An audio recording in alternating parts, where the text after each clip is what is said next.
अस्सलाम वालेकुम नाजरीन। ड्रामा सीरियल दस्तक की आने वाली एपिसोड बहुत इंटरेस्टिंग होने वाली है क्योंकि सैफ ने फरियाल से शादी करने के बाद उसके कहने पर किरण को न सिर्फ बच्चा सौंप दिया है बल्कि उसे अब तलाक भी भिजवा देगा। इसी के साथ इस तलाक की सारी माशरे में अछूत जैसी बीमारी से मुताल्लिक बातें किरण किस तरह से फेस करेगी और इसी के साथ सैफ की मां के साथ अब फरियाल क्या सुलूक करने वाली है, आने वाली एक साथ में किरण अपनी जिंदगी में क्या डिसीजन लेगी, तो ये बताएंगे हम आपको आज की इस वीडियो में।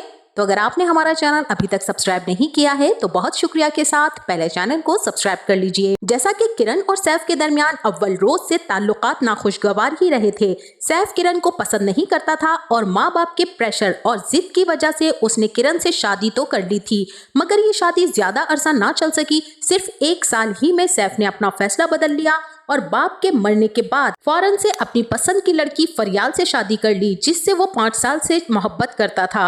अब फरियाल जो कह रही है सैफ वही करता चला जा रहा है। उसे इस बात की कोई परवाह नहीं है कि उसका एक छोटा बच्चा और बूढ़ी माँ भी उसकी जिम्मेदारी है। बस सैफ के सर पर तो फरियाल के इश्क का भूत सवार हुआ है। इसीलिए फरियाल के कहने में आकर सैफ ने फाइनली ये डिसीजन लिया है कि वो अब किरण को बच्चे की कस्टडी भी दे चुका है और अब उसे तलाक भी भिजवा देगा और खुद आजादी से मजे से अपनी मनपसंद और मनचाही बीवी के साथ ऐश करेगा। लेकिन उसके ये ऐश ज्यादा दिन रहने वाले नहीं है क्योंकि फरियाल उसकी सारी की सारी जायदाद और बिजनेस हड़प करने के बाद उसे सड़क पर लाकर खड़ा कर देगी। तब उसे किरण का एहसास होगा और फरियाल उसे बच्चा भी नहीं दे सकेगी। जिस तरह से फरियाल का लाइफ स्टाइल है वो बच्चे की जिम्मेदारी अफोर्ड ना करने की वजह से ऐसा कोई कदम नहीं उठाएगी। लेकिन अब जबकि किरण शान को लेकर घर आ गई है और उसके बाप ने तो उस पर फैसला छोड़ दिया था, लेकिन दिल ही दिल में जमाने की बातों और खास तौर पर खानदान वालों की बातों से बहुत खौफजदा हैं। अब सैफ डाइवोर्स पेपर किरण को जब भेजेगा तब उसे वक्ती दुख और अफसोस होगा, लेकिन शानी की वजह से वो खुद को संभाल लेगी। किरण की माँ भी उसे यही समझाएगी कि हमारे माशरे में तलाक का सुनकर यही सोचा जाता है कि सारे का सारा कसूर लड़की ही का होगा, वही घर बसाने की अहलियत नहीं रखती होगी या फिर तालीम और माँ बाप की तरबियत पर उंगली उठती है। ये माशरा एक तलाक याफ्ता को जीने नहीं देता।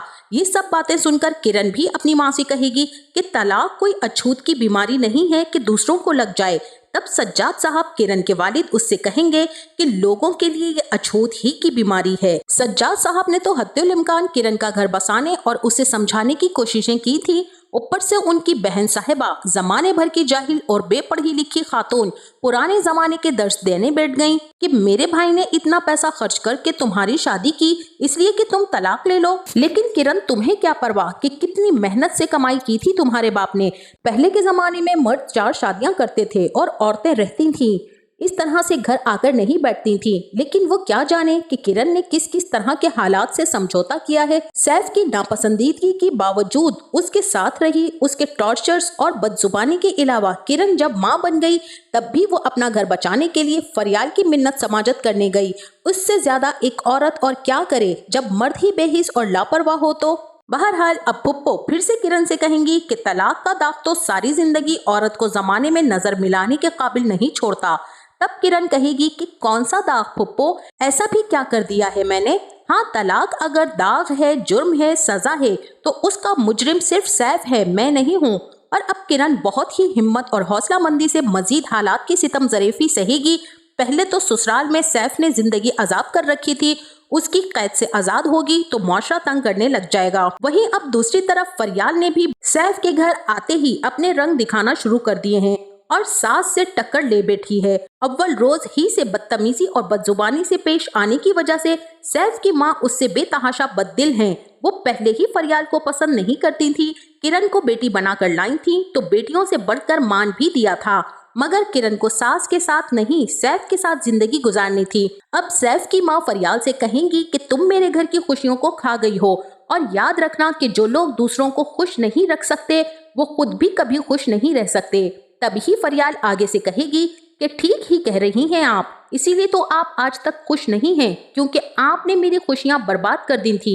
मेरी 5 साल मोहब्बत का गला घोंट कर सैफ की कहीं शादी करवा दी थी। सैफ की माँ फरियाल की बदतमीजी और बेबाक लहजे से गिरकर बेहोश से हो जाएंगी।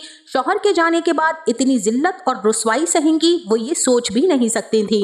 अब यहाँ मेरा ये ख्याल है कि ये बात जानते हुए कि सैफ किसी और को पसंद करता था, उसके माँ बाप को भी सोचना चाहिए था कि जबरदस्ती के रिश्ते ज्यादा देर पा नहीं होते। ये तो किरण थी जो इतने सितम बर्दाश्त करने के बावजूद 1 साल तक टिक गई। फरियाल जैसी अगर होती तो वो 1 दिन भी ना टिकती।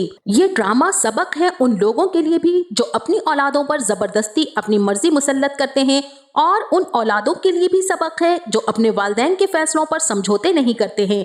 दोनों ही सूरतों में जिंदगियां बर्बाद होकर रह जाती हैं। तो आपका इस बारे में क्या ख्याल है, हमें कमेंट बॉक्स में अपनी राय का इजहार जरूर कीजिएगा। जाते जाते वीडियो को लाइक और चैनल को सब्सक्राइब करना ना भूलिएगा। अपना बहुत सारा ख्याल रखिएगा। मिलते हैं नेक्स्ट वीडियो में, तब तक के लिए अल्लाह हाफिज।